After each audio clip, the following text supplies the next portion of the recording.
አሚን መልቲሚዲያ ፕሮዳክሽን ከሌባነት ወደ ባልነት ልብ አንጠልጣይ ታሪክ ደራሲ ዘሪሁን ገመቹ አቤ ተራኪ ሶፊያ ዩሱፍ ይህንና መሰል የፍቅር ታሪኮችን ለማግኘት ቻናላችንን ሰብስክራይብ ያድርጉ። መልካም ቆይታ። አባት ለሁን ነው ባለቤቴ መጸነሷን ዛሬ ነው የነገረችኝ። ዛሬ ከ3 ሰዓት በፊት የደስታዬ መጠኑ እንዴት ላስረዳችሁ እችላለሁ? ደስታ በምንም አይነት መለኪያ ይለካ ይሁን? በሜትር አይለካ፣ በሚዛን አይመዘን፣ በሊትር አይሰፈር። እንዲሁ ብቻ በግምት የተትረፈረፈ ደስታ ውስጥ ነው ያለሁት። በእርግጥ የልጅ አባት መሆን ያለብኝ ከብዙ ዓመት በፊት ነበር። የኔ ጓደኞች ቢያንስ ከ2 እስከ 4 የሚሆኑ ልጆችን አፍርተዋል፣ አሳድገዋል፣ አስተምረዋል። አዎ 39 ዓመቴ ነው። ግን አብዛኛውን እድሜ በብኩንነት ነው ያሳለፍኩት። ከንቱ የምባል አይነት ሰው ነኝ። የተወለድኩት ያደግኩትና እድሜም ሙሉ የኖርኩት አንድ አካባቢ በአንድ ሰፈር ውስጥ ነው። በሰፈሩ የምታወቅበት አንድ ሙያ አለኝ፣ ሌብነት። ምን ነው ምኑ ነው የገረማችሁ? ሌብነት እኮ ቀላል ነገር አይደለም። ስንት ዕውቀት ስንት ጥበብ የሚጠይቅ ሙያ ነው። በስንት ውጣ ውረድ፣ በስንት መንቀጥቀጥ፣ በስንት እስርና በስንት እንግልት ነው ሙያውን መማርና የኔ እንዲሆን የደረስኩበት ደረጃ መድረስ የሚቻለው። የመኪና በር መክፈት፣ የቤቶችን በር መገንጠል፣ ኮቴ ሳያሰሙ መራመድ፣ በየጉራንጉሩ እየተሽሎከለኩ ማምለጥ፣ የሰው ኪስ በማይክሮ ሰከንድ ሽርፍራፊ ደቂቃ ገብቶ የያዙትን ይዞ መውጣት፣ አጥር መዝለል፣ የሚቧርቅን ውሻ ጸጥ ማሰኘት፣ የሚናከስ ውሻን በደቂቃ ለማዳ ማድረግ፣ ብዙ ጥበቦችን መካን የሚጠይቅ ሙያ ነው። ይሄን ሙያ ደግሞ የትኛውም ዓለም አቀፍ ዩኒቨርሲቲ ቢገቡ የማያገኙት ዕውቀት ነው። እርግጥ እዚህ ላይ አንድ መደበቅ የሌለብኝ ጉዳይ አለ። ለሰላዮችና ለሌቦች የሚሰጥ ስልጠና 90% ተመሳሳይ ነው። ሰፈራችን በታሪክ ከተከሰቱት እጅግ ዘግናኝና ከድህነት ወለል በታች የሆኑ ጥራቂ ድሆች የሚኖሩበት ተፋፍገውና ተደራርበው የሚኖሩበት ስፍራ ነው።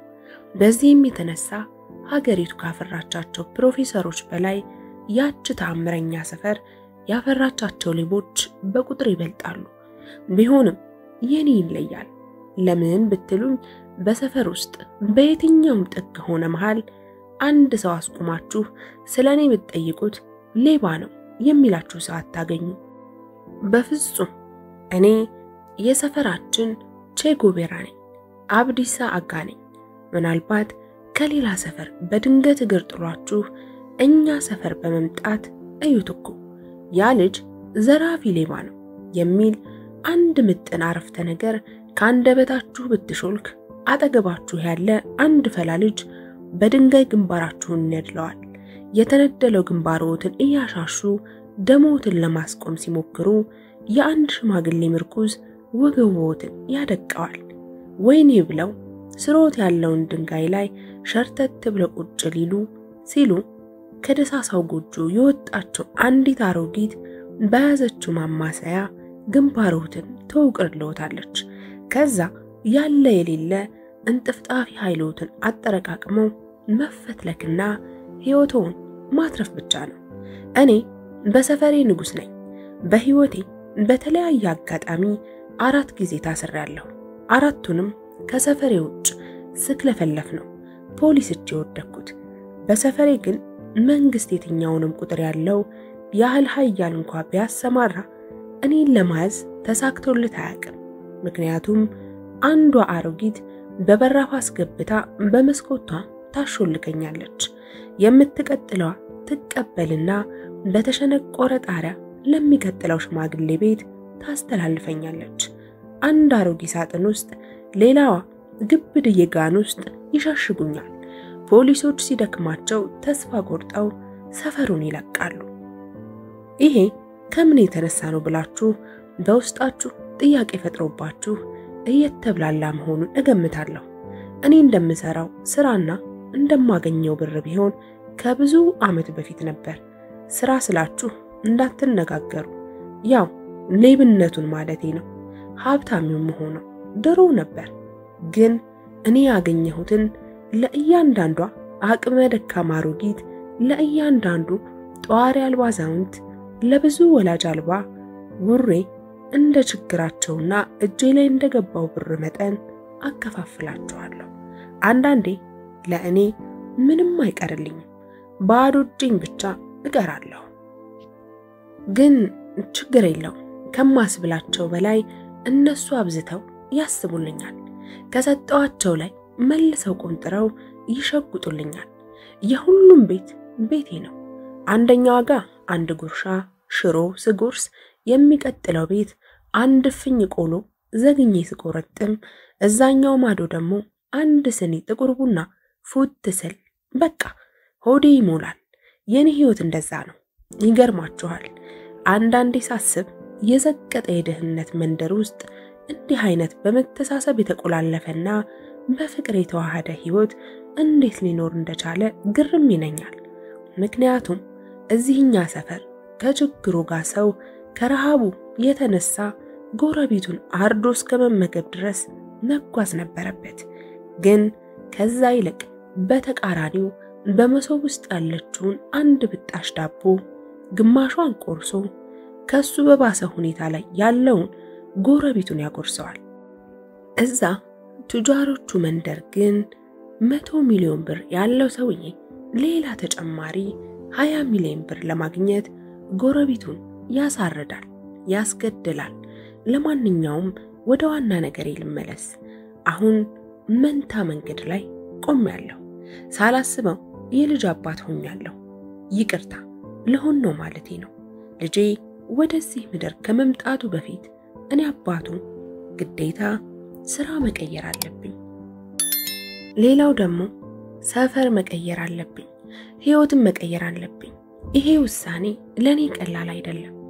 እኔ ሌብነት በማቆሜ ብዙ የሚራብ ቤት አለ፣ ብዙ ጦም የሚያድሩ ህፃናት አሉ። ቢሆንም ማቆሜ የግድ ነው። ለዛ ደግሞ ሁለት ምርጫዎች አሉ።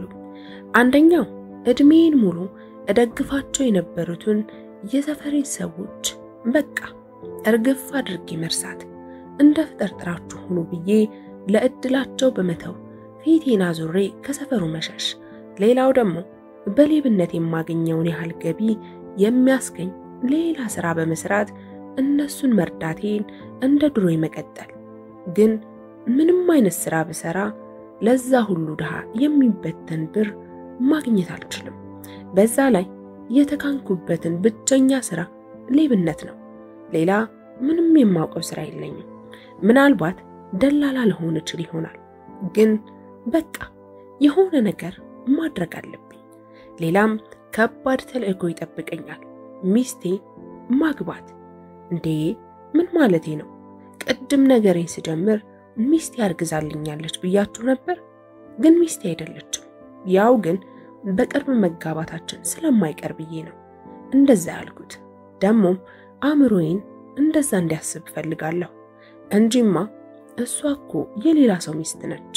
ለዛውም የትልቅ ሰው ሚስት። ትልቅ ስላችሁ በሁሉም ነገር ነው። በሀብት፣ በእድሜ፣ በክብር። በኔ ሚስትና በባሏ መካከል የ53 ዓመት የእድሜ ልዩነት አለ። በሷና በኔ መካከል ደግሞ የ5 ዓመት ማለቴ ከኔም እንኳን በ5 ዓመት ታንሳለች። ከሱ ጋር የረጅም ጊዜ የጋብቻ ቆይታ አላቸው። 8 ዓመት አብረው ኖረዋል። ግን ልጅ አላፈሩም። ከኔ ጋር ደግሞ ግንኙነታችን የ6 ወር ነው። 6 ወር አጭር ነው አይደል? ቢሆንም እንደጸነሰችልኝ ዛሬ ነግራኛለች። ባሏ ቤት ሆና እኔን ባል አድርጋ አገባች። የልጅ አባት ልታደርገኝ ነው። ይሄንንም ነገር ማስተካከል አለብኝ። ሚስቴን ከባሏ ማፋታት ብቻ፣ በሆነ ዘዴ ማለያየት፣ ከዛም ለብቻዬ መውሰድ፣ የኔ የግል ሚስቴ የልጄ እናት ማድረግ።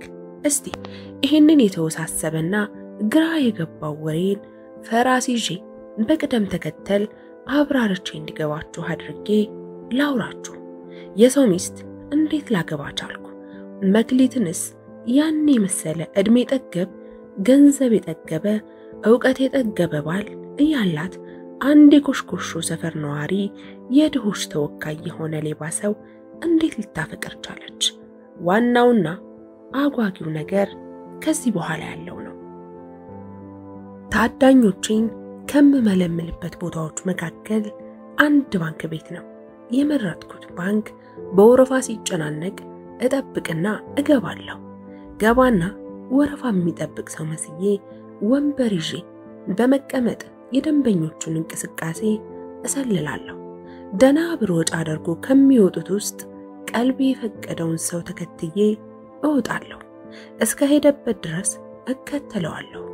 ምቹ ሆኖ ካገኘሁት በቃ ገንዘቡን እያየ በግዳጅም ሆነ ሳይነቃ በዘዴ እቀበለዋለሁ፣ እነጥቀዋለሁ። አሁን የምነግራችሁ ታሪክ የተከሰተው ባለፈው የገና በዓል ወቅት ነው። በጣም ደባብሮኝ ተጨናንቄም ነበር። አንዳንድ ጊዜ በህይወታችን ድፍን ያሉ ወቅቶች ያጋጥሙናል። ስራ ይገግምብናል። በኔም ላይ ያን ሰሞን ነገሮች እንደዛ ነበር የሆኑት። ገንዘብ ደግሞ በጣም ያስፈልገኛል። መቼስ በዓል ላይ በተለይ በሀገራችን በኢትዮጵያ ነባራዊ ሁኔታ በድህነት አዘቅት ለምንኖር ለኛ አይነቱ አንድ የሚያሳቅቅ ነገር አስከትሎብን ይመጣል። ደሃ ድህነቱን አጥንቱ ድረስ ዘልቆ ነው የሚሰማው። ማጣቱ ትልቅ ድረስ የሚጠዘጥዘው የበዓል ወቅት ነው። እኔ ደግሞ ብዙ የሰፈራችን ህፃናትና አዛውንቶች እንደዚህ እንዳይሰማቸው የማድረግ ግዴታ አለብኝ። አዎ የሚጠብቁት እኔን ነው። አስለምጃቸዋለሁ እና በወቅቱ የተጨነቅኩት ያንን የማሟላበት ሽርፍራፊ ሳንቲም ስላልነበረኝ ነው።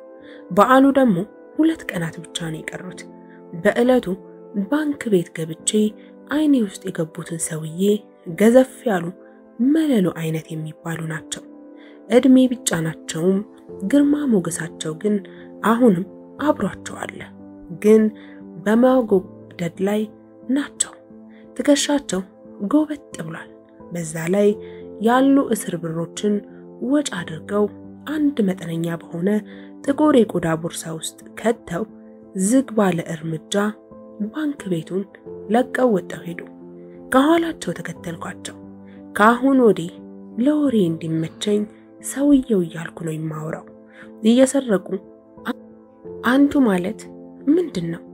ሰውየው በአካባቢው ከቆሙት መኪኖች መካከል በጣም ውብና ውድ ወደ ሆነችው መኪና ሄደና በእጁ ያንጠለጠለውን ሪሞት ተጭኖ በመክፈት ወደ ውስጥ ገባ። ተመቻችቶ ከተቀመጠ በኋላ ቀበቶውን በጀርባው አሽከርክሮ አሰረውና ሞተሩን አስነስቶ ወደፊት ለፊት ነዳው።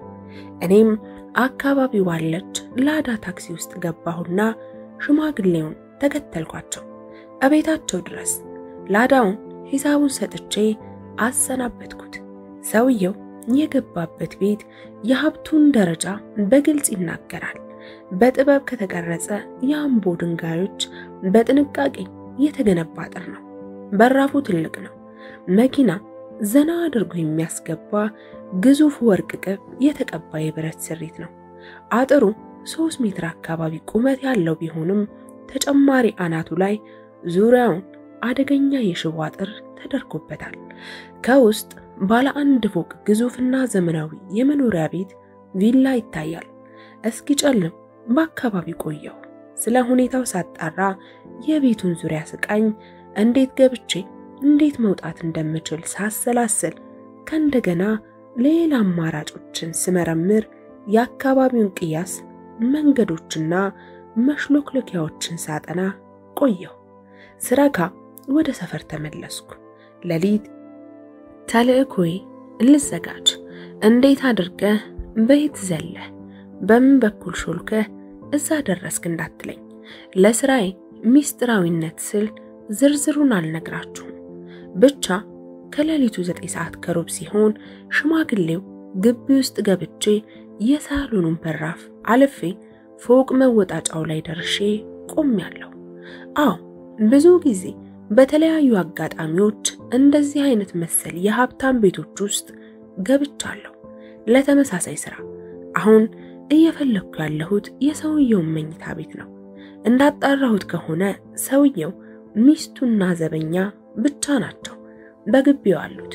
ዘበኛውን አልፌ መጥቻለሁ።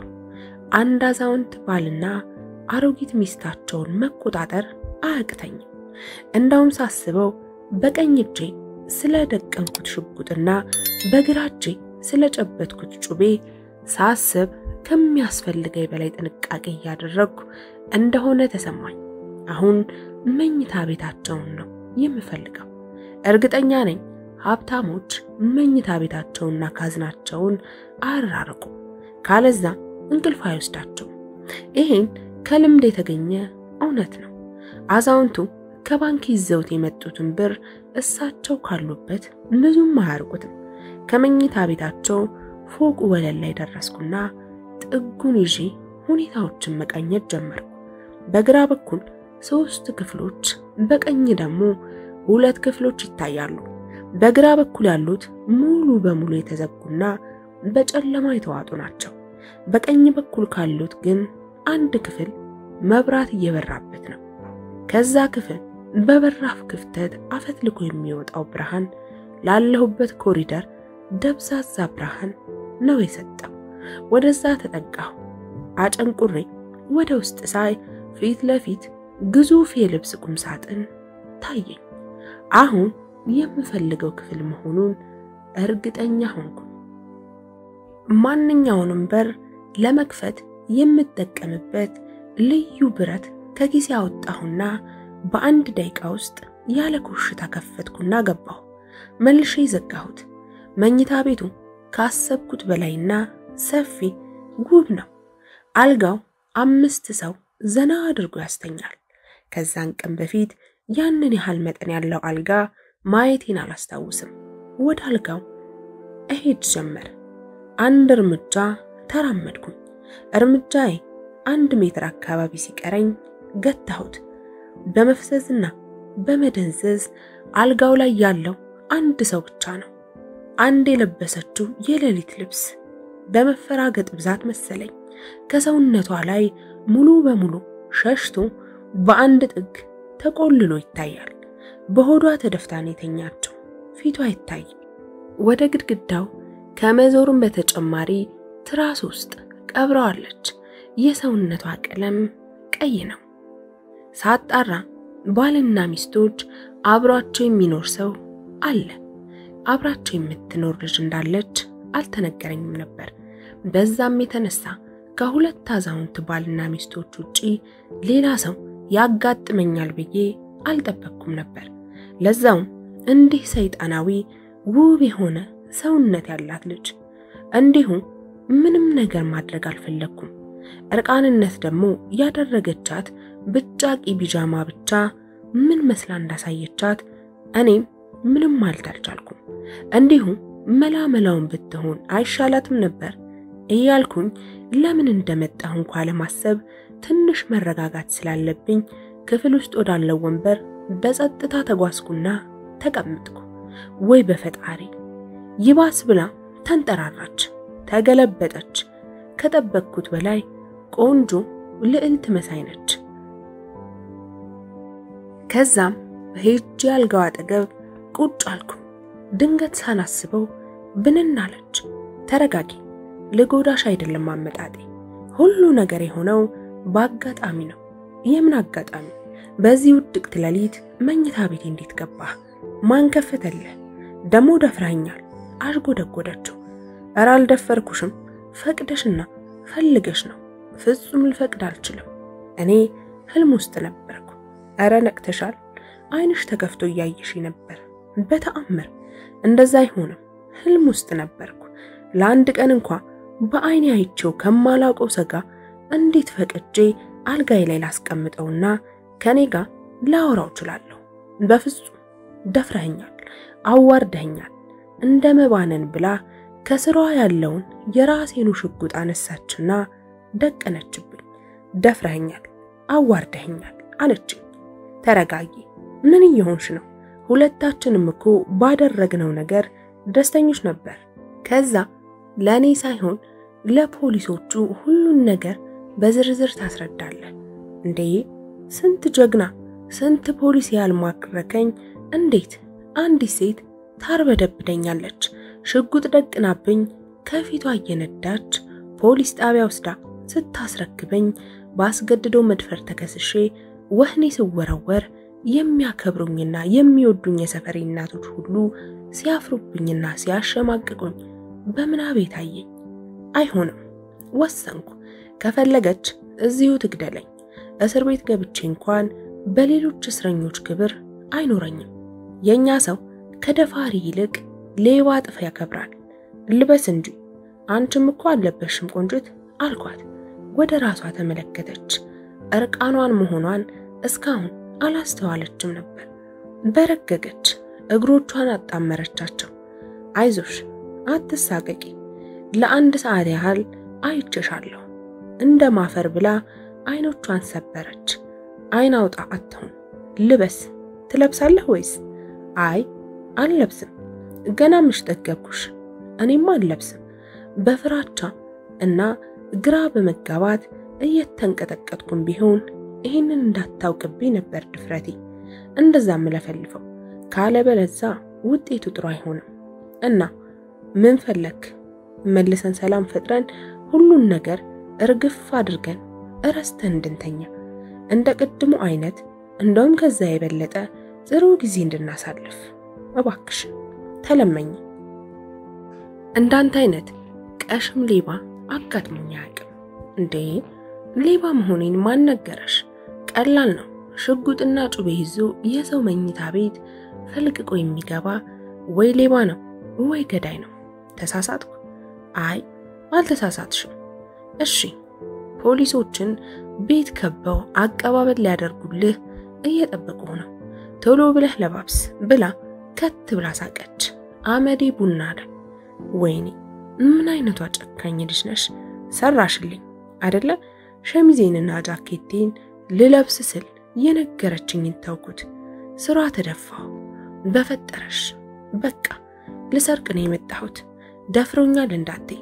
ታዲያ አስደስቶኛል በል ተረጋጋና ልብስህ ልበስ። በዚህ ቦቅቧቃ ልብ ነው ሌባ አይሆንከው ብላ ተንፈስ አደረገችኝ። ስሚ ተራ ሌባ ልምሰልሽ?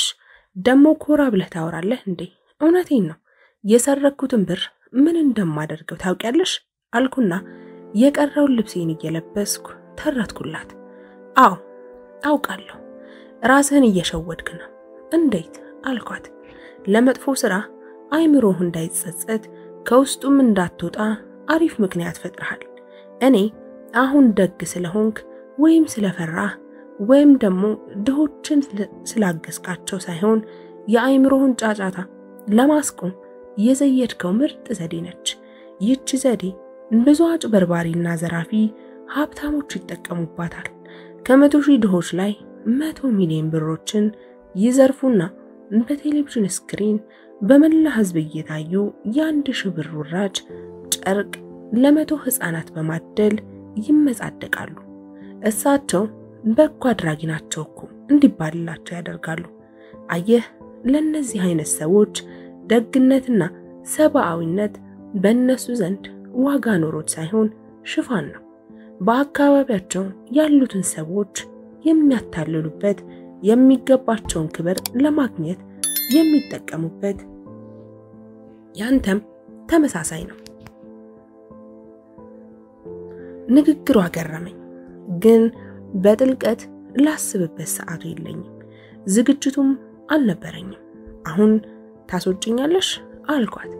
አዎ አስወጣለሁ አለችና ዘና ብላ እንዴት አድርገሽ ስላት እናትና አባትሽ እቤት የሉም አልኳት። የምን እናትና አባት ኮስተር ብላ ጠይቀችኝ። ትላንት እኮ አባትሽን ከባንክ ቤት ብር ሲያወጡ አይቼ ተከትያቸው ቤታችሁ ድረስ መጥቼ ነበር። ያንን ብር ለመውሰድ ነበር ለሊት ተመልሼ የመጣሁት። ባካ አባቴ አይደለም እና ባለቤቴ ነው።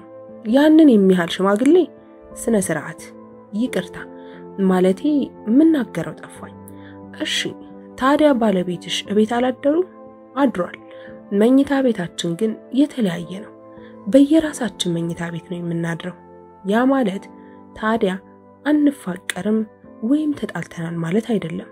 አንተም በስህተት ነው እሱ መኝታ ክፍል መግባት ሲገባ እኔ መኝታ ክፍል ተገኝተ ቁስሌን ያፍረጠረጥከው እና የዚህ ቤት ማወራ አንቺ ነሻ? በትክክል። እሺ አሁን አስወጪ። እሺ አስወጣለሁ አለችና ከተቀመጠችበት በመነሳት ሽጉጤንና ጩቤን ካስቀመጠችበት አምጥታ አቀበለች። ይህንን መልክና ቁመና ይዘህ እድሜ ዘላለምህን ሌባ ሆነህ ባትቀር ደስ ይለኛል። ለጊዜው ግን ለስርቆት ስትሰማ አልፎ አልፎም ቢሆን ልክ እንደ ዛሬው እየተሳሳት በተመሳሳይ ሁኔታ ወደ መኝታ ቤቴ ጎራ ብትል ደስ ይለኛል። ከተያዝክ ግን የለሁበትም አለች። አሁን ላውራችሁ የምፈልገው ፍቅራችን እድገት ስለማሳየቱ ነው። ስለ እርግዝናዋ ማለቴ ለኔ ማርገዟን እንዴት እንደነገረችኝ ላስረዳችሁ። ከቀኑ 10 ሰዓት አካባቢ ደወለች። ሄሎ ፍቅር። ሄሎ የኔ ባል፣ አለሁልሽ። በመደወልሽ ደስ ብሎኛል። ናፍቀሽኝ ነበር። በእውነት በእነዚህ ልብን በሚሸረሽሩ አቅላጭ ቃላት በመጠቀም የሰው ሚስት ማማገጥ ቢቀርብህ አይሻልም? አልችልም። አንቺን በፍጹም መተው አልችልም። እና ምን ልታደርግ አሰብክ? ዛሬ ማታ እመጣለሁ። ከዛ የምነግርሽ ነገር አለ አልኳት። የእውነት ግን አፈቅርሻለሁ ከማለት ውጪ ምንም የምነግራት የረባ ነገር አልነበረኝም። ኦ ዛሬ እንኳን አይቻልም አለች። ምን ነው? በጣም እኮ ናፍቀሽኛል። ምን ነው ሰውዬሽ ዛሬ አብሮሻል እንዴ? ንገሪ። እሱን ለቀቅ አድርግ። አሁን ጊዜ ጥሎት ነው እንጂ እንደዚህ እንደምታየው የሆነው ከ5 እና 6 ዓመት በፊት በተጋባንባቸው የመጀመሪያ ዓመቶች ምን ያህል ጀግና ባል እንደሆነ እነግርህ ነበር። የዛሬ 3 ዓመት አካባቢ የመኪና አደጋ ከደረሰበት በኋላ ነው እጁን የሰጠው እንጅማ እድሜ ያላሸነፈው እርጅና ያላንበረከከው ጀግና ነበር። ለምን እስካሁን ፍታኝ እንዳላልኩትና ጥየው እንዳልሄድኩ ታውቃለህ? እነዛ ያሳለፍናቸው ጣፋጭ ዓመታቶችን እያሰብኩ ነው። እናም ለመጨረሻ ጊዜ እነግርሃለሁ። ለቀልድም ቢሆን ከዛሬ ጀምሮ በሱ ለማሾፍ ስትሞክር እንዳልሰማ ካደረከው በጣም ቅር ይለኛል፣ እጣልሃለሁ አለች። ጠንካራና ሻካራ በመሆነ ባጭርና ቀጭን ድምጽ። አራቀጽ ግጁ አልኩ ደንግጬ። ለማንኛውም ለምንድነው የከለከልሽኝ? ዛሬ ቢመጣ ደስ ይለኝ ነበር። አይ እኔ እንድትመጣ ስላልፈለኩ ነው። ጆሮዬን ተጠራጠርኩ። የት ነው የምትመጪው? አንተ ቤት ነው። ሁሉ ጊዜ አንድ ቤት መተኛትና ተመሳሳይ ክፍል ውስጥ ፍቅር መስራት ደብሮኛል። ደሞ አዲስ ዜና ስላለኝ ነው። አዲስ ቤት ውስጥ ነው ልነግርህ የምፈልገው። አዲስ ቤት? የኔ ቤት ታዲያ እንዴት ሆኖ ነው አዲስ የሚሆነው? አልተረዳኸኝም? አዲስ ያልኩበት ቤቱን አይደለም ቦታውን ነው ያልኩ አለችኝ በስጨት ብላ። ቢሆንም እኔ ቤት አንቺ ኧረ አይደረግም። ባይሆን እንዳልሽው የቦታ ለውጥ ካሰኘ ቤርጎ ወይም ፔንሲዮን ልከራይና እዛ እንዳር። አንተ ቤት አልኩ። አንተ ቤት ካለበለዛ ያስኩትን ዜና መቼም አልነግርህም። በእኛ ሰፈር እኮ እቤት ያለው ሰው የለም። ሁሉም መጠለያ ውስጥ ነው የሚኖረው። ስማ፣ ለዚህን ያህል ጊዜ አብረን ስንቆይ አንድ ነገር እንድታደርግልኝ አስቸግሬህ አላቅም አይደለ? ምንም ጠይቀሽኝ አታውቂም። ዛሬ ግን ይሄው አንተ ቤት ማደር አማረኝ ብዬ ጠየቅኩ። ሌባና ደሃ እንደሆንክ አውቃለሁ። ከዛም ተነስቼ ቤትህ ምንም ሊመስል እንደሚችል መገመት እችላለሁ። እናም ዛሬ አንተ ቤት ነው ማደር የምፈልገው። እምቢ ካልክ ሁለተኛ አጠገቤ እንዳትደርስ ብላ ስልኩን ጆሮዬ ላይ ጠረቀመችብኝ። ግራ ገባኝ። ምን ላድርግ? እርግጥ እሷ እንዳለችው የምኖርበት ቤት ከኔ ቤት ጋር እንደማይነጻጸር መገመት ያቅታታል ብዬ አልገምትም። ግን የፈለገ አሪፍ ገማች ብትሆን የፈለገ አይምሮዋን ብታወርደው የኔ ቤት ድረስ ዝቅ ማለት የምትችል አይመስለኝም። ማለት አትችልም። እሷ ስትደውልልኝ ሰፈር ውስጥ ነበርኩ። ስልኩን እንደዘጋው ወደ ቤት ያመራሁ። ቤቴ 3 በ4 ሜትር ስፋት ያላት ውድቅድቅና ፍርስርስ ያለች የቀበሌ ቤት ነች። ቀበሌ ስላችሁ መንግስት እኔን እንደ ዜጋ ቆጥሮ ለኑሮ ትመጥናለች ብሎ ያከራኘኝ ክፍል አይደለችም። በፍጹም ከሟቿ እናቴ በውርስ የተላለፈልኝ ነው። አያችሁ፣ ያደለው የሀብታም ልጅ ወላጆቹ ሲዳሞ የሚገኝ 10 ጋሻ የብና መሬት ወይም ቦሌ ላይ 5000 ካሬ ሜትር የተንጣለለ ሞል ወይንም ጅቡቲ መስመር የሚሰራ ባለ 10 ጎማ መኪና አውርሰውት ይሞታሉ። የኛ ሰፈር ወላጆች ግን የፈረሰና የወደቀ ቀበሌ ቤት፣ ለዛው እኔ እድለኛ ነኝ። ለናቴ ብቸኛ ልጅ ስለነበርኩ ቤቷን ለብቻዬ ነው የወረስኩት። ሌሎች ለ5 እና ለ10 አንድ ክፍል ቤት ወርሰው ሲሰቃዩ የሚኖሩ የሰፈራችን እድለቢሶች ሞልተዋል። ለማንኛውም የቤቴን የተጣመመ የእንጨት መዝጊያ ገፋ አድርጌ ከፈትኩና ወደ ውስጥ ገባሁ። አንድ እርምጃ ተራምጄ ቆምኩ። አንድ ግድግዳ ተጠግታ የተነጠፈች አንድ የሳሳች የጥጥ ፍራሽ አለች። መሐከሉ ላይ የተቦተረፈ አንሶላና የነተበ የደብረ ብርሃን ብርድ ልብስ እላዩ ላይ ተነጥፎበታል። ፊት ለፊት በሚታየው ግድግዳው በመደዳ የተሰኩ ምስማሮች ላይ የተንጠለጠሉ ሸሚዞቼ፣ ሱሪዎቼ፣ ጃኬቶቼ ይታያሉ። የግድግዳው ጭቃ ምርጊት ስንጥቅጥቅ ብሏል። እርግጥ እስከ ቅርብ ጊዜ ድረስ ይህችን ክፍል በአዲስ ዘመን ጋዜጣ ዙሪያዋን የተለበደች ነበረች። በቅርብ ነው ትኋን ያፈራረሰብኝ። ግድግዳውን አበላሸብኝና ገነጣጥዬ ጣልኩት። ግድግዳውን እርቃኑን አስቀረሁት። ያው ወለሉ አፈር ነው። ከ3 ዓመት በፊት የፕላስቲክ ምንጣፍ ገዝቼ አንጥፌበት ነበር። አሁን ግን ምንጣፉ ተበጣጥሶና ተቦዳድሶ ለምልክት ያህል ብቻ ነው የቀረው። በብስጭት ቤቴን ቆልፌ መልሼ ወጣሁ። ሰፈራችን ያለች አንድ ግሮሰሪ ስሄድ ጀለሶቼ ተሰብስበው ደረስኩ። የፊቴን መጨማደድና የለምቦጬን መውደቅ ሲመለከቱ ሁሉም ምን እንደሆንኩ በመጠየቅ አዋከቡኝ። ነገርኳቸው። ለደቂቃዎች አብረውኝ ተጨነቁ። ከኔ ገለል ብለው መጠነኛ ምክር ካደረጉ በኋላ ደውልላት አሉ። ምን ብዬ ልደውልላት? ሰዓቱ ሲደርስ መጥቼ ወስድሻለሁ በላት። ወዴት ነው የምወስዳት? ወደ ቤት ነው። አንተ ቤት መጣ ማደር አይደል የምትፈልገው? እንዴት አወቃችሁ? ግድ የለም በእኛ ጣለው፣ አንተ ብቻ ደውልላት አሉ። ሳይመስለኝ ደወልኩና በሐሳቧ መስማማቴን ነገርኳት። ከዛም በቦታው ነበሩ 8 ጓደኞቼ። ኪሳቸው ላይ ያለውን ብር ሁሉ ያለ ስስት ዘረገፉና አንድ ላይ አሰባስበው እኔ ኪስ የነበረውንም 100 ብር ብቻ አስቀርተው ወሰዱብኝና በላሁን የቤትህን ቁልፍ ስጠንና ከዚህ ሰፈር ዞር በል፣ ስንጠራህ ትመጣለህ አሉ። እኔም ሳይመስለኝ ተስማማሁና እንዳሉ ዞር አልኩ። 12 ሰዓት ላይ ደወሉልኝ። ተመልሼ ቤቴ ስደርስ 8ቱም በራፍ ላይ ተደርድረዋል። እቤት እንሁን ቢሉም በአንድ ጊዜ ከ3 ግፋ ቢል ከ4 ሰው በላይ አትይዝም። እሺ የምታደርጉት ግራ ገባችሁ አይደል አልኳቸው። ባክህ ዝም ብለህ ግባና ካየህ በኋላ አስተያየት ትሰጣለህ አሉ። ሰማዋቸውና ዝም ብያቸው ገባሁ።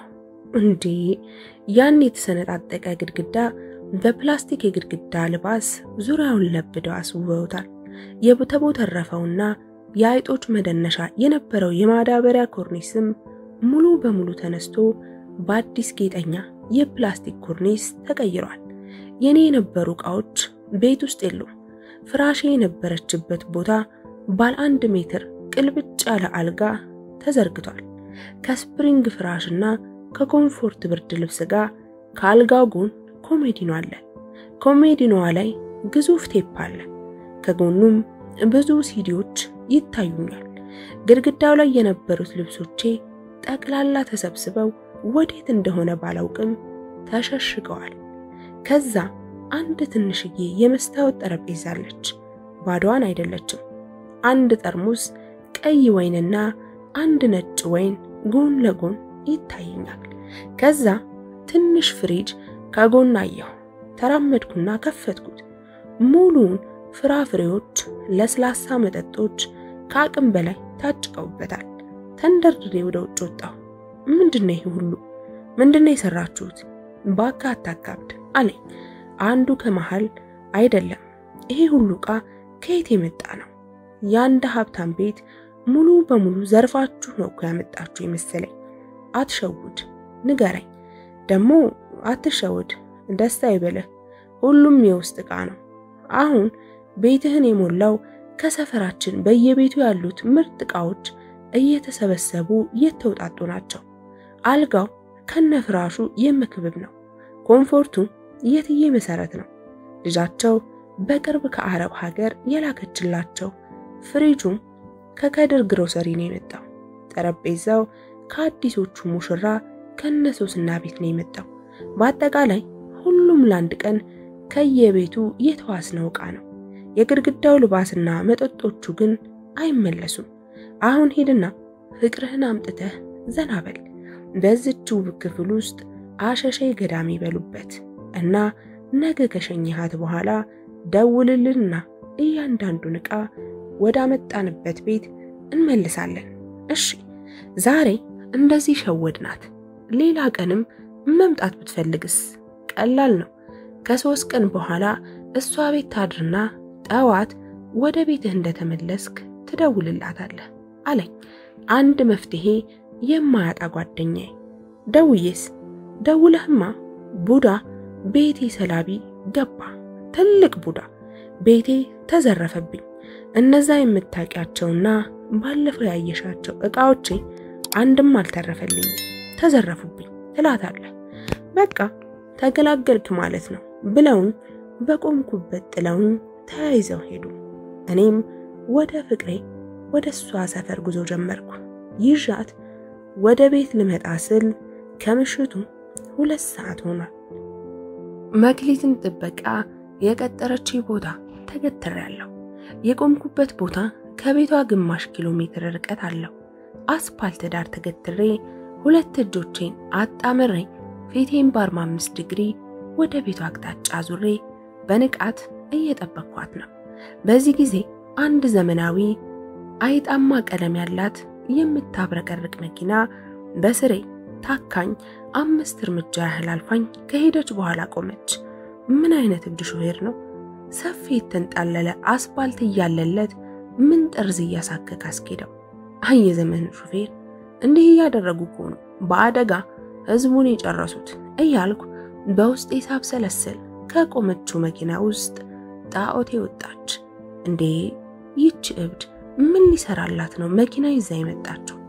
እሷ መሆኗን እንዳወኩ በውስጤ የተፈጠረ ጥያቄ ነበር። ደሞ አለባበሷስ? አረ ግድ የላችሁም። አሁን የመጣችው የኔና የሷን ፕሮግራም እንደተሰረዘ ልትነግረኝ ነው። ሚስኪን ምን አለፋት? ደውላኮ አጠብቀኝ ማለት ትችል ነበር። አዎ አለባበሷ አምሮባታል። ሸራተን በቃ እነዚያን ገብቼባቸው በማላቃቸው ባለ 4 እና 5 ኮከብ ሆቴሎች እራት ለመጋበዝ የሚመጥን አለባበስ ነው የለበሰችው። አብረቅራቂ ጉርድ ቀሚስ ከጉልበቷ ወደ ላይ 30 ሳንቲሜትር ያህል ተንጠልጥሎ ቀርቷል። ከላይ ሙሉ ደረቷንና ግማሽ ጡቶቿን የሚያጋልጥ ሰማያዊ ከውድ የሐር ጨርቅ የተሰራ ቦዲ እንደዛ አይነት ነገር ልብስ ለብሳለች። ከአንገቷ ተሽከርክሮ መጧ ደረቷ ላይ ተነጥፏል። ቁልቁል ወደ ታች ሰንጥቆ ሾልኮ የሚገባ የሚያብረቀርቅ ጥምዝ የወርቅ ሐብል ለሽራፊ ሰከንዶችም ቢሆን ስራዬን አስታወሰኝ። ስንት ያወጣ ይሆን? በቀላሉ 20 ወይም 30 ሺህ ብር። ሰው በደረቱ ላይ ይዞ ይዞራል። ጸጉሯ በልዩ ሁኔታ ተፈሽኗል። የተጫማችው ጫማ ከለበሰችው ቀሚስ ጋር በቀለም ይመሳሰላል። የተፈጥሮ ቁመቷን ቢያንስ 30 ሴንቲሜትር ያህል ወደ ላይ እንዲመዘዝ አድርጎላታል። ቀጭቋ እያለች መጣችና ተጠመጠመችብኝ። አንቺ ምን ነው? ምን አጋጠመሽ? ምንም ቆየውብህ እንዴ? ኧረ አልቆየሽም። ደግሞስ ብትቆይስ ደሃ ጋር የገንዘብ እንጂ የሰዓት እጥረት የለም። ሳልሰለች ጠብቅሽ ነበር። የገረመኝ እንዲህ ሰይጣናዊ መሽቀርቀር እየተሽቀረቀርሽው እየታባሽ ለመሄድ አስበሽ እንደሆነ ስላልተገለጸልኝ ነው። አንድ ልቤን ጥፍት ያደረገብኝ ሌባውሽም አለኝ። እሱ ጋር ልሄድ ነው። እንዲህ ሆነሽ እኔ ጋር ባለማመን ጠየቅኳት። አዎ ምን ነው አለባበስ ያልተመቸህም? ፈገግ አልኩ። ፈገግ ያስባለኝ ጥያቄዋ ነው። እውነቱን ለመናገር አለባበሷ አልተመቸኝም። እንዲህ አይነት አለባበስ በሰፈራችን አልተለመደም። ደግነቱ እንኳንም በቀን አልሆነ። በል እንግባና እንሂድ ብላ እየጎተተችኝ ወደ መኪናዋ ይዛኝ ሄደች። ከዚህ በፊት ሁለት እየቀያየረች የምትነዳቸው መኪኖች እንዳሏት አውቃለሁ። ይችኛዋ ግን አይቻት አላቅም። ደሞ አዲስ ነች። የመኪናዋ የውስጥ አካላቶች የተሸፈነበት ላስቲክ እንኳን አልተላጠም። ቀበቶውን አሰረችና ሞተሩን በማስነሳት መኪናዋን ወደፊት አስፈነጠረቻት። ቆይ መኪና ለምን ይዘሽ መጣሽ? በላዳ ታክሲ ነበር መሄድ የነበረብኝ። ኧረ በእናትህ ምን አጣሁ ብዬ ነው ደግሞ በላዳ ስንገጫገጭ እኮ ታየኝ። እና ታዲያ ምን ልታደርጊ ነው? ምን አደርጋለሁ? በዚህ መኪና ነው የምንሄደው። እንደውም በእናንተ ሰፈር እንመርቃታለን። ትናንት ነው ከወደብ የገባችልኝ። ዘራይኔ ገዛልኝ። በጣም አሪፍ አይደለችም እንዴ? ኧረ አሪፍ ነች፣ ታምራለች አልኳት። ገረሜታም ቅናትም ውስጤን እየቦረቦረው። ዘራይ ያለችው ማንን እንደሆነ አወቃችሁ? ያንን አዛውንት ባሏን ነው። ታዲያ ምን ነው ቅር ያለህ ትመስላለህ አለችኝ። ኧረ ቅር አላለኝም፣ ግን አንደኛ የሰፈራችን መንገድ ለዚች መኪና ታስቦ የተሰራ አይደለም። 50% ኮብልስቶን፣ 30% በክረምቱ ጎርፍ የተቦረቦረ ፒስታና ቀሪው 20% ኮረኮንች የሞላበት ወጣ ገባ ነው። እንደምንም ይሄን አልፈን ሰፈር ብንደርስ እንኳን መኪናዋን የምናደርስበት አስተማማኝ ግቢ የለንም። እንዴ ታሾፋለህ እንዴ? እንዲህ አይነት ሰፈር እዚህ አዲስ አበባ ነው የሚገኝ? አዎ፣ ለዛውም ካንቺ ቤት 5 ኪሎ ሜትር ብቻ ርቀት ላይ ነው የሚገኘው። ርቀት ስልሽ ወደ ከተማው ዳርቻ እንዳይመስልሽ፣ ወደ መሃሉ ነው። ምንም እንኳን በሰማይ ጠቀስ ህንጻዎቿ ተከልሎ ከእይታቸው የተሰወረ ቢሆኑም ካንቺ ሰፈር ይልቅ የኛ ሰፈር ለ4 ኪሎ በጣም የቀረበ ነው። ይሄን ተአምረኛ ሰፈርማ ለማየት በጣም ጓጉቻለሁ። አይዞህ አታስብ፣ መኪናዋ አዲስና ዘመናዊ ስለሆነች ትወጣዋለች። ለማደሪያዋም ከሆነ የሆነ መላታጣ፣ ካልሆነ ደግሞ ሌባ ጓደኞች ሲጠብቋት እንዲያድሩ ማድረግ ትችላለህ። ሌባን እምነት ከጣልክበት አንገቱን ለቢላ ይሰጣል አለችኝ። በንግግሯ ቅር ብሰኝም እሺ እንዳልሽ አልኩና መንገዱን መራት ጀመር።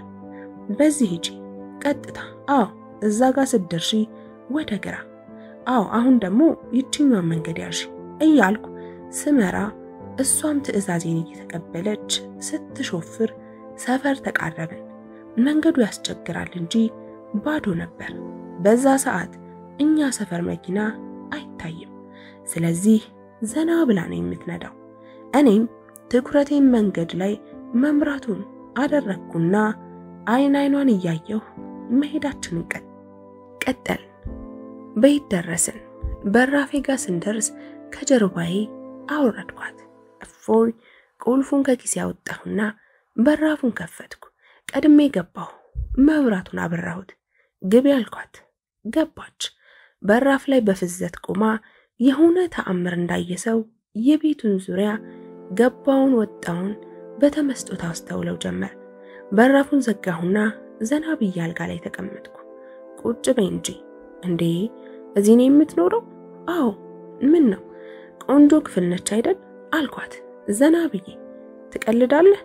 በዚህ ዘመን በእንደዚህ አይነት ቤት የሚኖር ሰው አለ ብዬ ፈጽሞ ገምቼ አላቅም ብላኝ እረፍ በይ። ምትቀመጪ ከሆነ ተቀመጪ። ድሮም እኮ ልምጣ ስትይ ያቅማማሁት ለዚህ ነበር።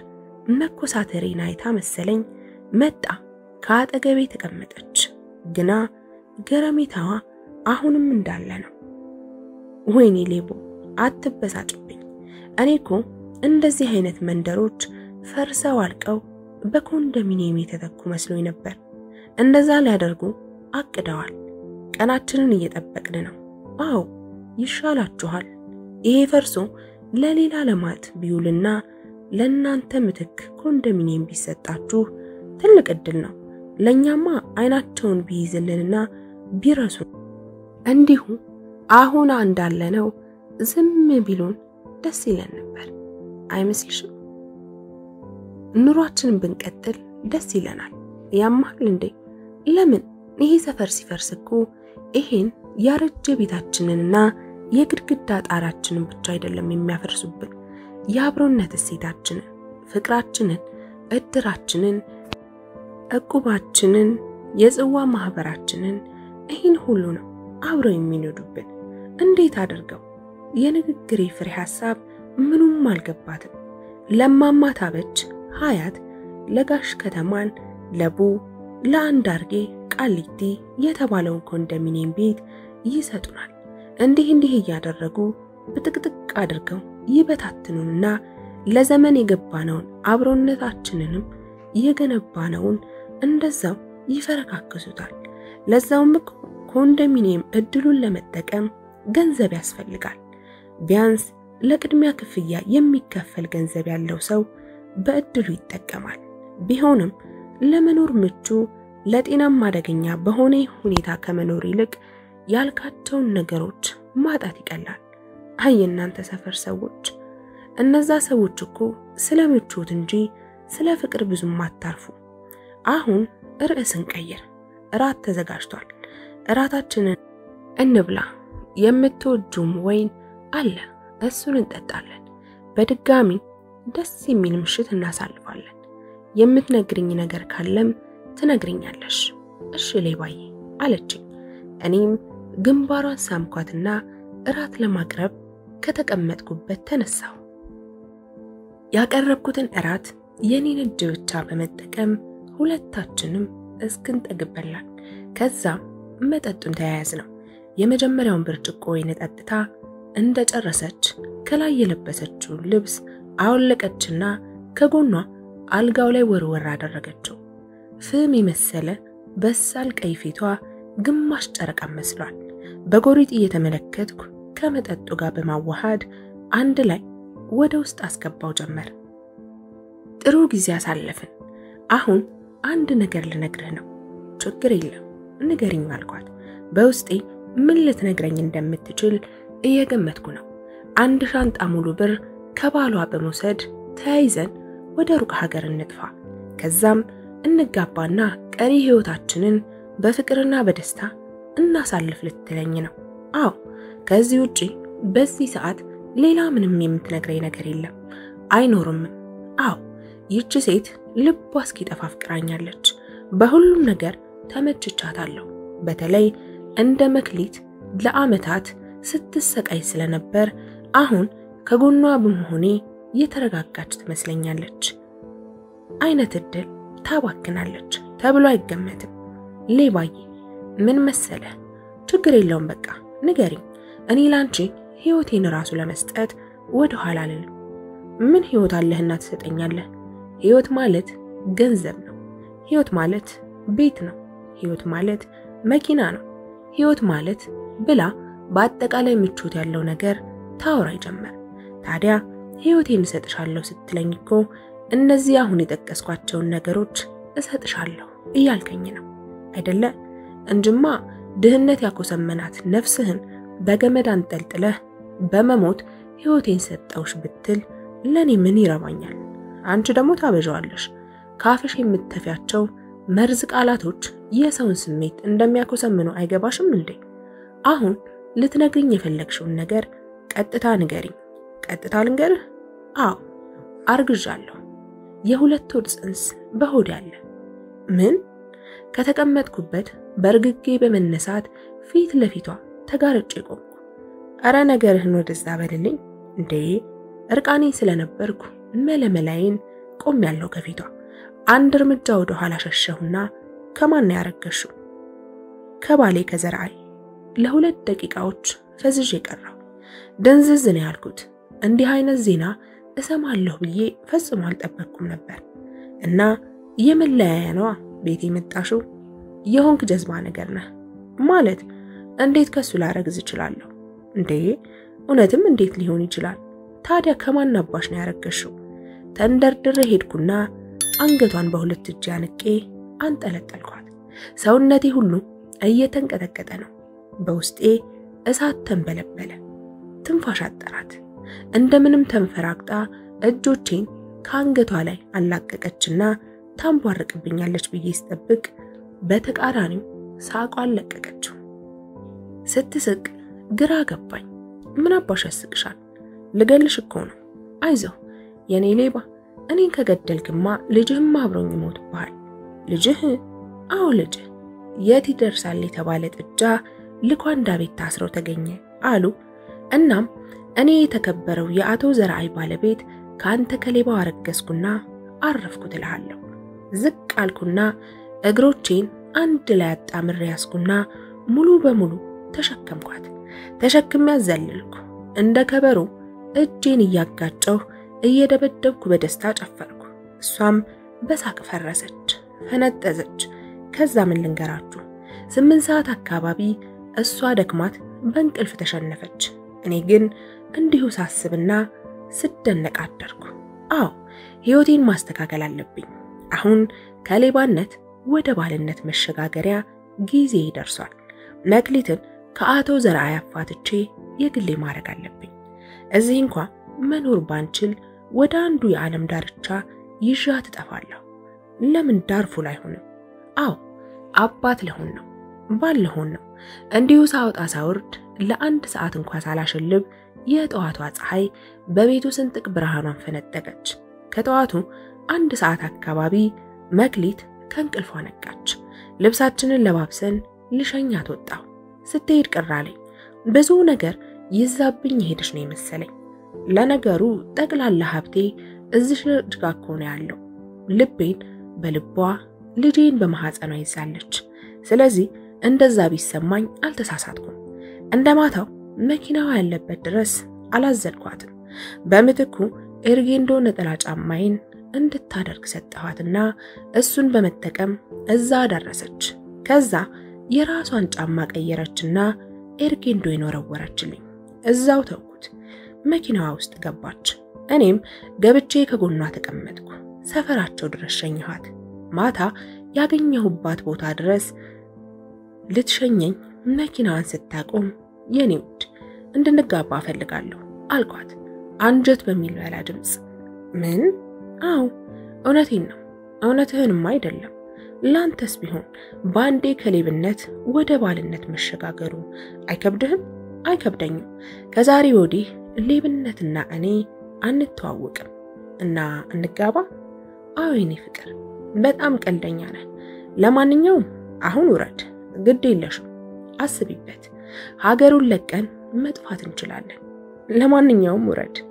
እሺ የኔ ማር ደና ቆይልኝ ብዬ ተሰናብቼ ወረድኩና የመልስ ጉዞ ጀመርኩ። አሁንም የማስበው ስለ መክሊት ነው፣ ስለ ልጄ ነው፣ ስለኛ ወደፊት ነው። አዎ እንድታገባኝ ማሳመን አለብኝ። አንገቴን በማቀርቀር እጄን ወደ ኋላ አጣምሬ በእግረ መንገደኛ ላይ በዝግታ እየተዋስኩ ሳለ የሆነች ጥቁር የሬሳ መጫኛ የምትመስል ሚኒባስ መኪና 1-2 እርምጃ ከኔ ራቅ ብላ ቆመች። የሚኒባሱ በራፍ ተከፈተ። ከውስጥ የሚወርዱ ሰዎች ይታዩኛል። ግን ከገባሁበት የሐሳብ ባህር ፈጥኜ መውጣት ስላልተቻለኝ በግማሽ ልቤን ያስተዋልኩት 3 ጎረምሶች ከመኪናው ጡብ ብለው ወረዱና ዙሪያዬን ከበቡ። ግራ ገባኝ። ባለሁበት ቆምኩ። ፊት ለፊት ያለው ወጠምሻ ሃይ ብሎ እጁን ለሰላምታ ዘረጋልኝ። አስተውያየሁት። አላውቀውም። ከግራና ከቀኝ ይሉትን ላጠናቸው ሞከርኩ። ሁሉም ሰፌድ የሚያክል ጥቁር መነጽር ፊታቸው ላይ ስለደነቀሩ ከፊል ፊታቸው ብቻ ነው የሚታየኝ። ቢሆንም የማውቃቸው አይነት አይደሉም። ደግሞ 3ቱም ተለጥፈውብኝ የቆሙት። ከግራዬ በኩል ያለው ወደ ታች ተመልከት አለኝ። አይኔን ወደ ጠቀመኝ ቦታ አቅጣጫ ስልክ በጓንት የተሸፈነ እጁ ውስጥ የሚገኘው ሽጉጥ በግራ በኩል ባለው የሆዴ ክፍል ላይ አስተካክሎ ደቅኖታል። ነፍሱ አሪፍ ነሽ አይደል? ግርግር ሳትፈጥሪ ተከታይ አለኝ። ከፊት ለፊት ያለው ምርጫ ስላልነበረኝ እንዳሉኝ አደረኩ።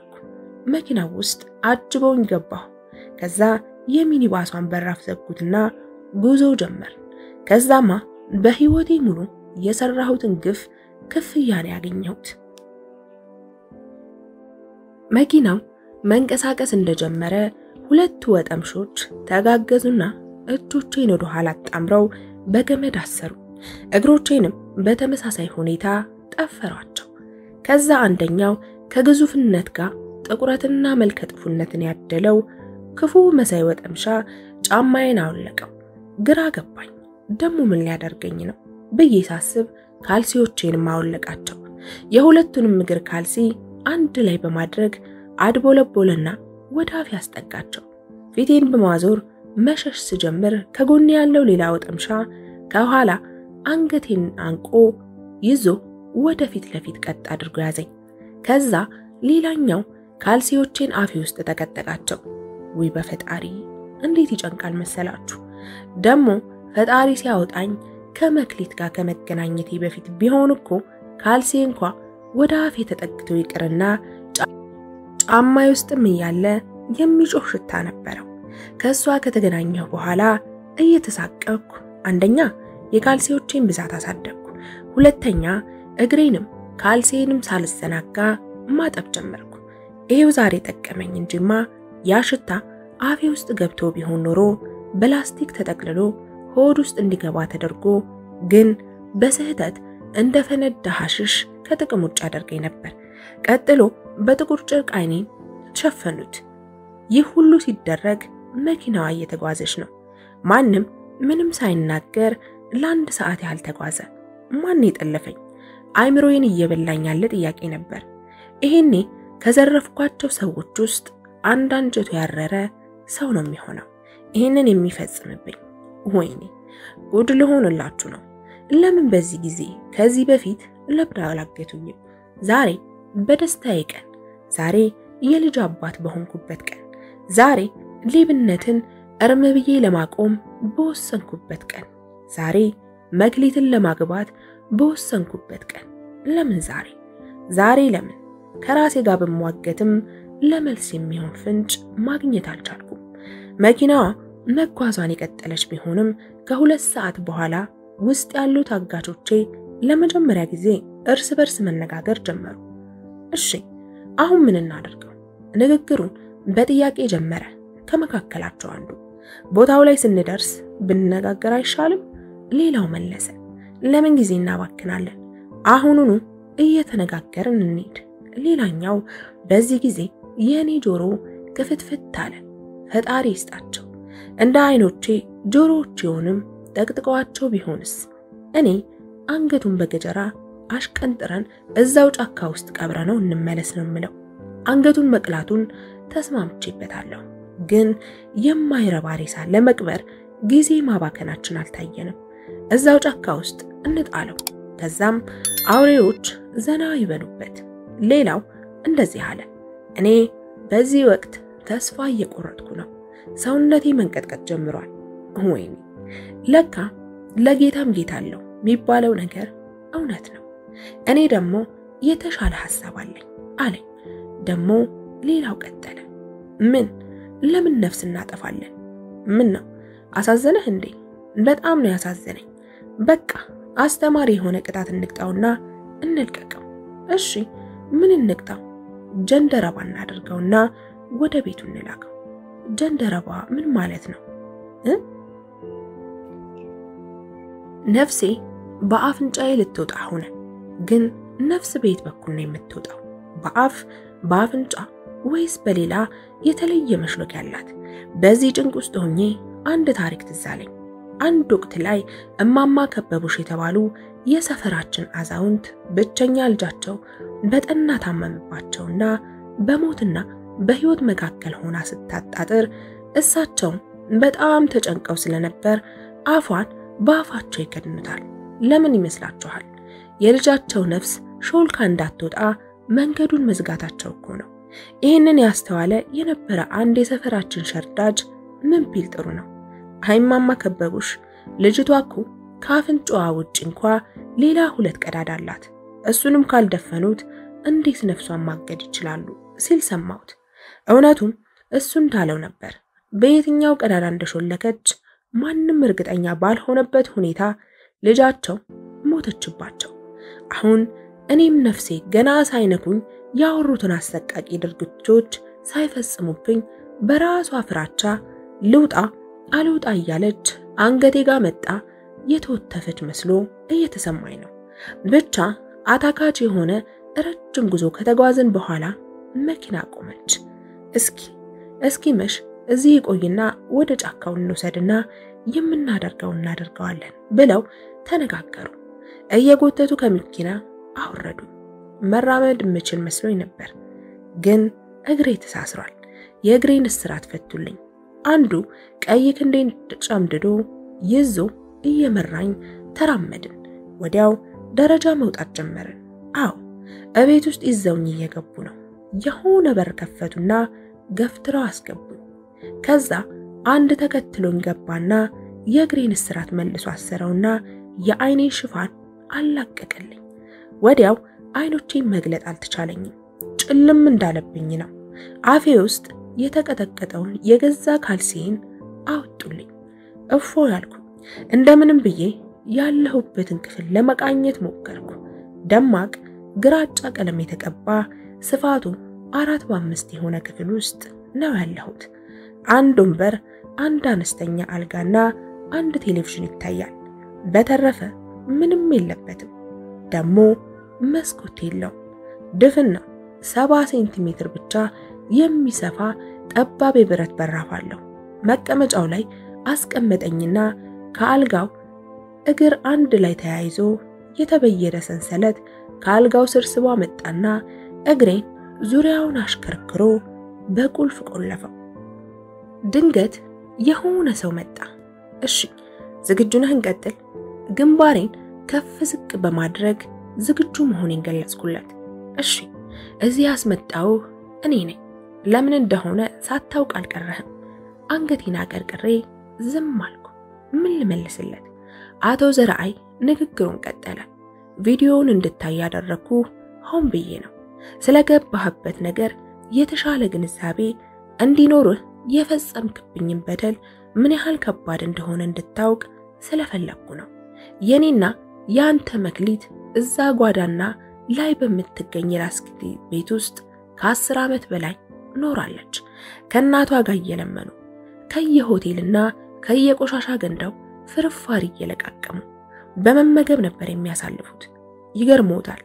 ይሄን ታሪክ አንድም ቀን ተሰቷት እንኳን ነግራኝ አታውቅም። ፍጹም ከድህነት ጋር እንደማትተዋወቅ ነበር የምታስመስለው። አትፍረድባት። መክሊት እነዛ በጎዳና ያሳለፈቻቸውን የስቃይ ዓመታት ለራሷም ቢሆን ማስታወስ ስለማትፈልግ ነው። ያንን ታሪክ ማሰብ ስለሚያቅታት ነው። ቢሆንም የኋላው ከሌለ የለም የፊቱ ብሎ የለ ዘፋኙ። ሰው መነሻው እንዲህ ባለ ሁኔታ ሲዘናጋ ጥሩ አይደለም አልኩ ኮስተር ብዬ። ነገሩን ለሚታዘብ ከአጋቼ ጋር የማወራው ሳይሆን ከስራ ባልደረባዬ ጋር ወይም ከንግድ ሸሪኬ ጋር እኩል በሆነ ደረጃ እኩል በሆነ ጉዳይ ላይ ድርድር እያካሄድን ያለው ነበር የሚመስለው። አቶ ዘርአይ ተሳስተሃል አለኝ። ደንግጬ እንዴት አልኩ። በምንም አይነት ሁኔታ በእንደዚህ አይነት ሁኔታ ላይ ሆኜ ሰውየውን መቃረን ወይም የማያስደስተውን ነገር መናገር አልፈልግም። እሷ ላይም በንግግሬ ጠንከር ያለ ወቀሳ የምደረድረው በቀላሉ ከህይወቷ ልወጣ እንደምችል እንዲያውቅልኝ ፈልጌ ነው። አየህ፣ ትክክለኛውን የመክሊት መነሻ ያየኸው ጎዳና ላይ አልነበረም። ያቺ ከኔ ጋር ያላትን ግንኙነት የጀመረባትን ቅጽበት ነች። መክሊት አሁን እየኖረችበት ባለው ኑሮ ደረጃ ባለቤት ውስጥ ነበር የተወለደችው። አባቷ የደርግ ጄኔራል ነበር። ኑሯቸውም በጣም የተደላደለና ምቹ ነበር። ነገሮች የተፈረካከሱት ከለውጡ በኋላ ነው። አባቷ በመጨረሻዎቹ ትንቅንቅ በበዛባቸው ቀናቶች ወቅት በጦርነቱ ሕይወቱን አጣ። እናትየውና ልጃቸው መክሊት ብቻቸውን ቀሩ። በጣም የሚያሳዝነው አባትየው በወቅቱ የተንጣለለ የግለሰብ ቤት ተከራይቶ ነበር የሚያኖራቸው። የራሱ የሆነ ቤት አልነበረውም። እንደ አሁኖቹ ጄኔራሎች ባንክ ቤትም ለነገ ብሎ ያከማቸው ብር አልነበረም። በዛ ላይ የተሸናፊ መንግስት ጦር አባል ስለነበር ጡረታውም አልተከበረለትም ነበር። ይሄውልህ ምን መሰለህ፣ እኔ ከድሮም ጀምሮ ቤትም ሆነ እሷ መኪና ውስጥ ስውር ካሜራ ገጥማለሁ። ስለምቀና እንዳይመስልህ፣ ልቆጣጠራትና በምታደርገው ነገር ለወቅሳት ወይም ልታዘባት አይደለም፣ ለደህንነቷ ስለምጨነቅ ነው። እኔ በህይወት እያለሁ እንቅፋት እንኳ እንዲመታት ስለማልፈልግ ነው። አንድ ልጅ ብር ካልሰጠሽኝ ለባልሽ እናገራለሁ፣ ብር ዝርፊያውን ተያይዘን እንጥፋ፣ ብር ዘርፋለሁ የማይላት ነገር አልነበረም። እሷ የሚጠይቃትን እንደማታደርግ ስትነግረው ድንበር አልፎ መዛትና ማስፈራራት ሲጀምርና በሷ ጉንጭ ላይ እንባ እንዲንጠባጠብ ሲያደርግ ልታገሰው አልቻልኩም።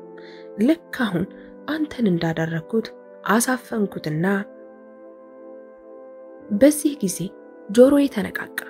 ከዛስ ምን ሆነ? የልጁን መጨረሻ ከአንደበታቸው ለማወቅ ጓጓሁ። ምክንያቱም መጨረሻችን ተመሳሳይ ስለሆነ እሱ ላይ የወሰዱት እርምጃ እኔ ላይ እንደሚፈጽሙት እርግጠኛ ስለሆንኩ።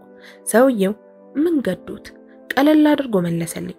በመጀመሪያ ሁለት እጆቹ ከላይ እንዲገነጠሉ አደረኩ፣ ቀጥሎ እግሮቹ እያልኩ በመጨረሻ ሕይወቱንም ነጠቅኩት። ይገባው ነበር።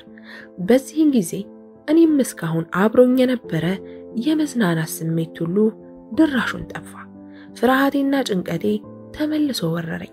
በቃ የመጨረሻ ፍርዴን ሰማሁ። መልካም ዜና እንዳበሰሩኝ ነገር ዘና ብሎ ንግግሩን አራዘመ። ያው አንተም እንደምታውቀው እኔም እንደነገርኩ ለመክሊት እንደዚህ አይነት ነው ብዬ ስላንተ ማሳወቅ አልፈልግም። ጎረምሳ እንደገላገልኩት ከ2 ወር በላይ አልቆየችም። ከሌላ ሰው ጋር ቀጠለች። ሁለተኛውን ግን እንደመጀመሪያው አልነበረም። ጨዋ ነው። ግንኙነታቸው ከ3 ወር በኋላ በስምምነት ተጠናቀቀ። እኔም ምንም አላደረኩትም። ለማንኛውም እንዲህ እያለ አንተ 7ኛው ሰው ነህ። 7ኛው? አዎ።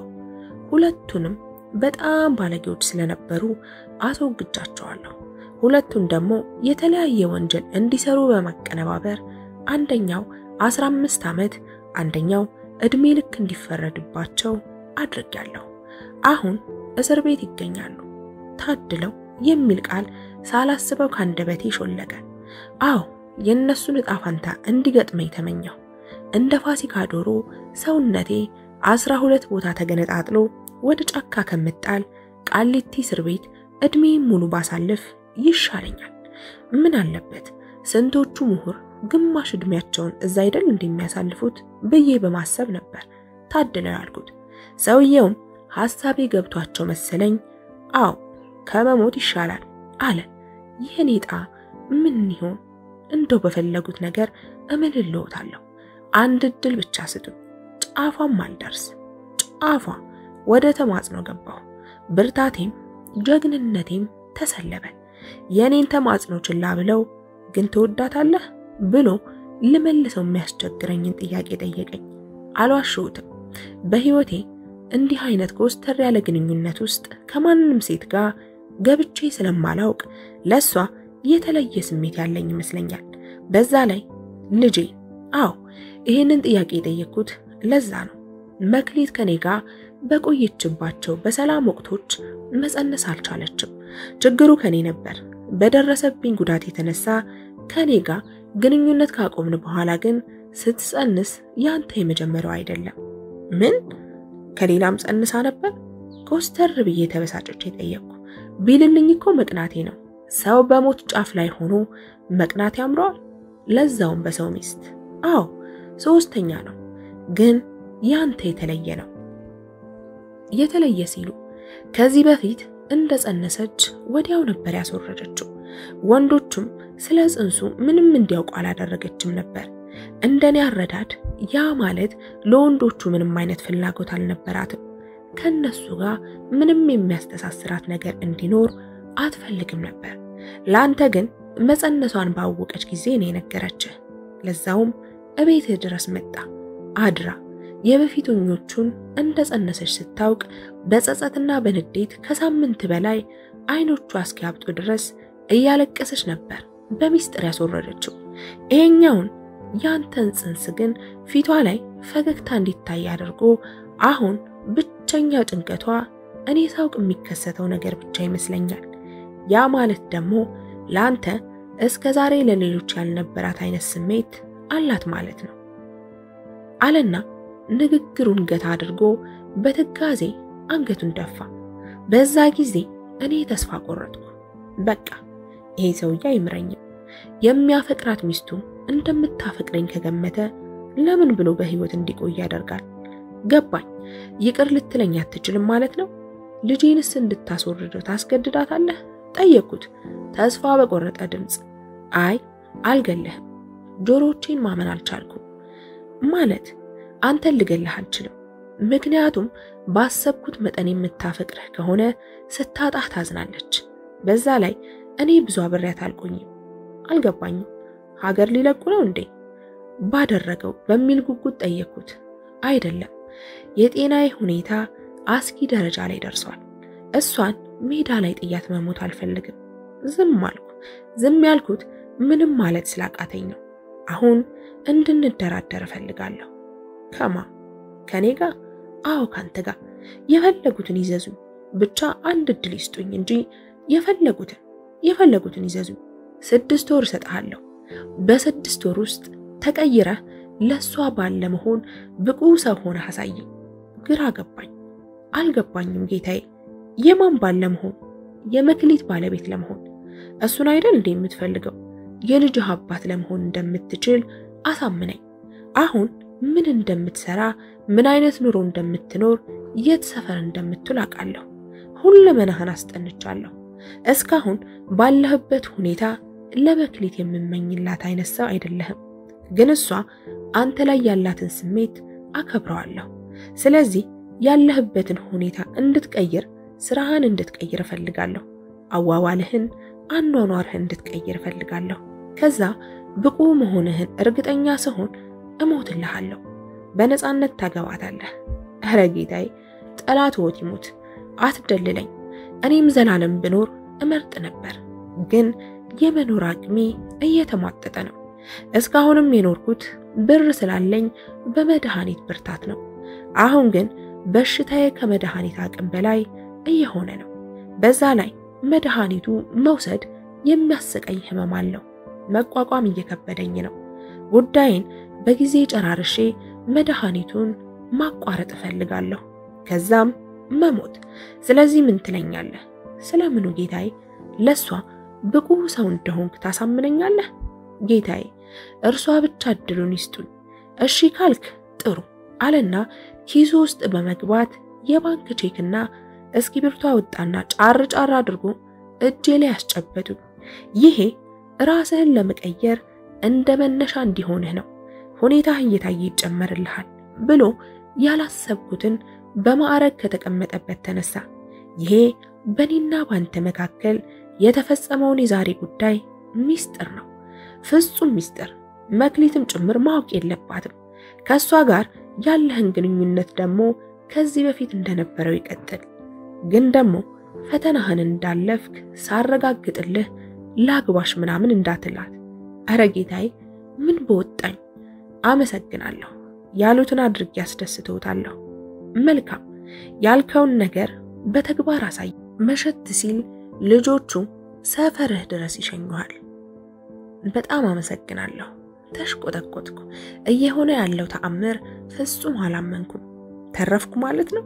መራመድ ጀመረና በራፉ ጋር ከደረሰ በኋላ ዞር አለ። በመጨረሻም አንድ ነገር፣ በሰጠው ጊዜ ካልተሳካልህ ጥይህ አልሄድም ማለት ገድይህ ነው የምሞተው በማለት ወጥቶ ሄደ። ትረካው ተፈጸመ። ሕይወት ግን ትቀጥላለች። ስለምትከታተሉን ምስጋናችን ከልብ ነው። ይሄንና መሰል የፍቅር ታሪኮችን ለማግኘት ቻናላችንን ሰብስክራይብ ያድርጉ።